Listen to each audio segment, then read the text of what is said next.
Ouais, on peut le résumer comme ça, bien sûr. On savait que Bastia jouerait, oui, dans la profondeur, jouerait en contre dans la profondeur, et pourtant on se fait prendre le premier but, voilà, de manière vraiment naïve, quoi. Donc à partir de là, et encore c'était moindre mal puisque Bastia revenait seulement au score. On marque un deuxième but, on fait une première mi-temps somme toute correcte, et puis début de deuxième mi-temps, ce but et derrière le néant ou presque, quoi. Vous avez eu peur, vos joueurs ont eu peur, il y a une vraie fébrilité, et des fautes qui ne peuvent pas s'expliquer uniquement par les qualités. Oui, oui, bien sûr. Je pense que ce deuxième but, c'est vraiment le tournant du match. Voilà. On le prend beaucoup trop vite, on le prend au bout de 3 minutes de jeu en deuxième mi-temps, et ça a mis complètement le doute dans mon équipe, quoi. À partir de ce moment-là, on n'a plus joué, plus une passe qui est arrivée, on ne s'est pas fait 2 passes consécutives, voilà, des passes à 7-8 mètres, donc à partir de là, on ne joue plus, on est sous pression par rapport à l'adversaire, qui lui est en confiance, et on a vu toute la différence entre une équipe en confiance et l'autre qui ne l'était pas. Qu'est-ce qui se passe dans la tête de votre équipe qui journée après journée, avec un capital point, confiance, tout semblait quand même aller normalement, et qui se liquéfie au fil des matchs?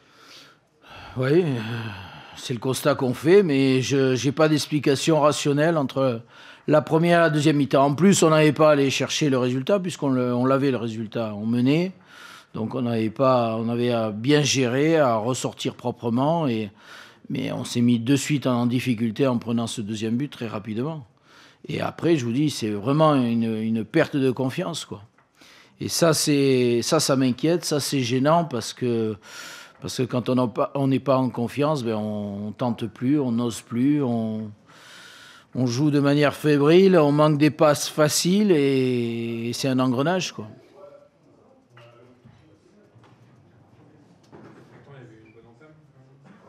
Pourtant, il y avait une bonne entame, oui. Je pense qu'on voulait bien faire, il y avait de la bonne volonté. On a alterné de très bonnes choses en première mi-temps, puis bon, quelques actions bastiaises qui nous ont mis un petit peu en difficulté, mais bon, l'adversaire est là aussi pour ça. Mais par contre, c'est la deuxième mi-temps que je regrette, quoi, parce que vraiment, en deuxième mi-temps, il n'y a plus rien eu, quoi. Au niveau du jeu, au niveau de notre assise défensive aussi, où ça a été vraiment fébrile. On sentait que chaque ballon pouvait être dangereux et nous brûler les pieds. Donc, à partir du moment où il y a cette perte de confiance, là, ça m'inquiète, quoi.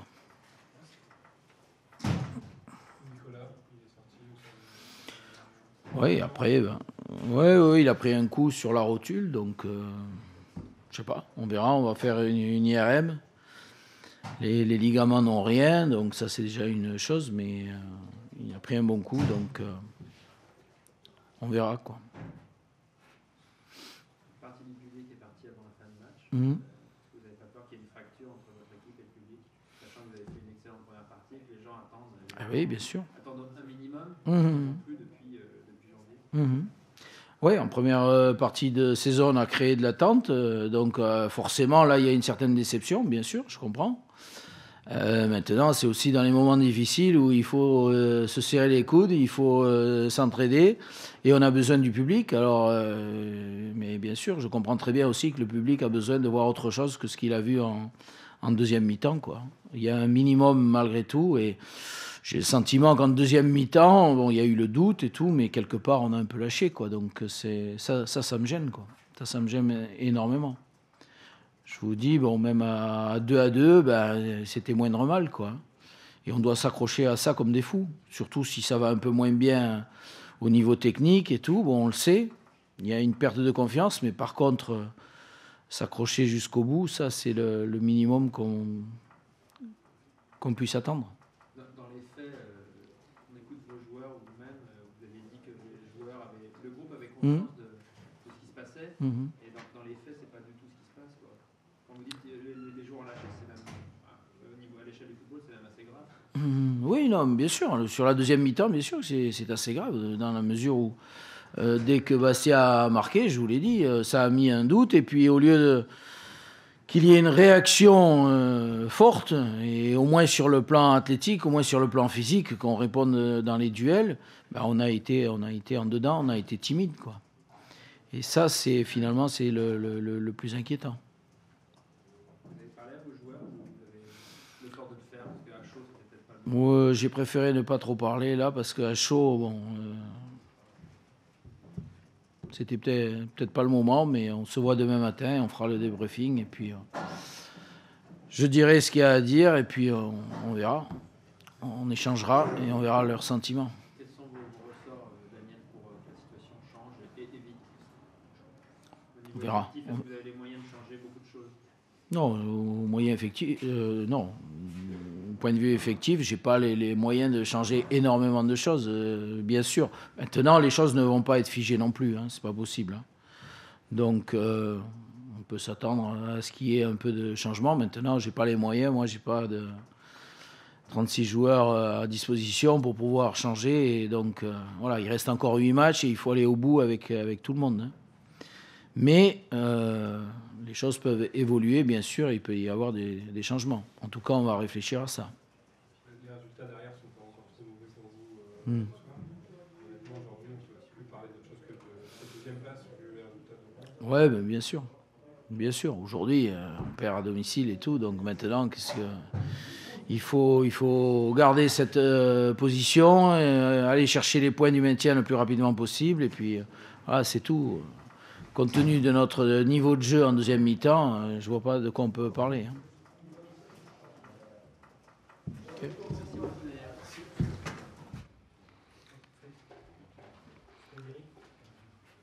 Il y a un dirigeant du Bayern. Oui. Vous avez rendu à Valenciennes le milieu de sa pièce, le scénario inversé par rapport au match aller. Ouais, c'était pas le but.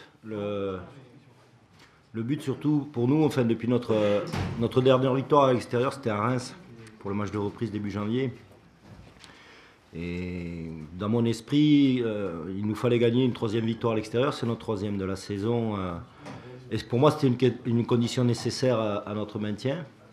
Elle est remplie, une condition nécessaire mais pas suffisante. Mais c'est vrai que quand on compare le match aller et le match retour, c'est un peu le scénario inversé.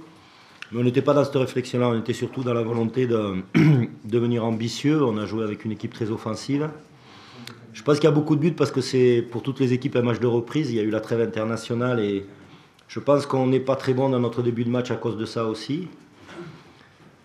Après, je trouve qu'on a, au fur et à mesure du match, on a su mettre cette équipe de Valenciennes sous pression. On savait qu'ils traversaient une période difficile et qu'ils ont parfois fait preuve de fébrilité. On a su en profiter. Quand même, notre équipe a su prendre le dessus alors qu'elle a été 2 fois menée au score. Elle a été menée 2 fois au score, elle a su prendre le dessus. Oui, c'est bien. Il y a beaucoup d'éléments positifs. On vient de marquer 8 buts en 2 matchs, 4 à Lyon, 4 à Valenciennes. Et bon, marquer 4 buts à Valenciennes, c'est pas fréquent. Et c'est vrai que notre équipe est bien mentalement parce que compte tenu du scénario du match, on ne s'est pas affolé, on est toujours resté dans ce qu'on voulait faire. Et on a été, je pense, logiquement récompensé. Ce qui me gêne, c'est qu'il y ait autant de buts dans ce match. Enfin, je suis content qu'on en marque 4, mais on en prend quand même 3. On est toujours à la recherche quand même d'un équilibre, d'une constance qu'on n'a pas encore trouvé à mon sens. Alors on est très heureux de cette victoire-là qui est très importante, mais voilà, il y a encore du boulot pour qu'on arrive à être match après match beaucoup plus constant dans notre équilibre d'équipe. Si ça vous va. Pardon. Qu'est-ce que vous avez dit à vos joueurs à la mi-temps? Compte tenu du fait que Valenciennes menant, c'était un petit peu ouais. Pour vert. Le score n'est que comment dire, la conséquence d'une organisation, d'un travail ou d'un talent. La chose importante, c'était d'être beaucoup plus dense côté ballon, d'être beaucoup plus compact, parce qu'on a laissé beaucoup d'espace entre nos lignes sur la première mi-temps. On a su le faire aussi parce qu'en deuxième mi-temps, on a eu plus le ballon qu'en première. Et l'objectif était de voilà, d'être beaucoup plus compact et on a su le faire. On a su le faire aussi parce que notre premier rideau, Anthony Modeste et Tofilou ont fait de gros efforts dans le replacement. Et ça prouve que les attaquants peuvent défendre et ça ne les empêche pas de marquer puisque Toff met 2 superbes buts. Globalement, vous avez été les chercher un peu plus haut qu'eux-mêmes. C'était leur plan et en fait, c'est vous qui avez réussi cette... Ouais, c'était... je dirais les 2 équipes ont abordé ce match dans le même état d'esprit, c'est-à-dire bloquer les premières relances. On a eu plus de réussite qu'eux dans cette entreprise-là et puis on a aussi eu plus de réussite offensive. Je pense que c'est la différence entre les 2 équipes actuellement. On est dans une période de bonne réussite, à l'image de Florian Thauvin qui en 20 minutes met 2 buts.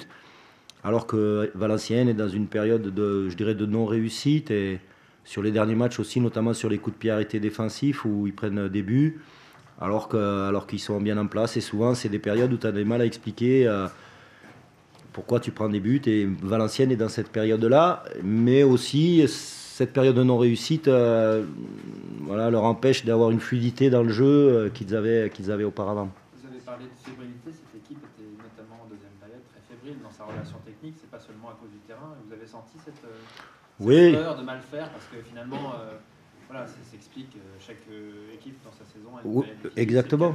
Valenciennes est dans cette période-là, ce que toutes les équipes connaissent à un moment donné. Je pense que nous on l'a ressenti, les joueurs de Bastia l'ont ressenti et c'est pour ça aussi que ça nous a permis aussi de rester toujours dans le match, même en étant mené, parce qu'on a senti qu'à tout moment, d'une part par rapport à notre capacité offensive, nos talents offensifs et aussi par rapport à ce fait-là qui est assez rare chez Valenciennes, c'est qu'ils n'ont pas su en deuxième mi-temps à trouver les relations techniques au milieu et qui nous a permis d'être plus haut, qui nous a permis de jouer dans leur camp et qui à l'arrivée nous permet de marquer 4 buts.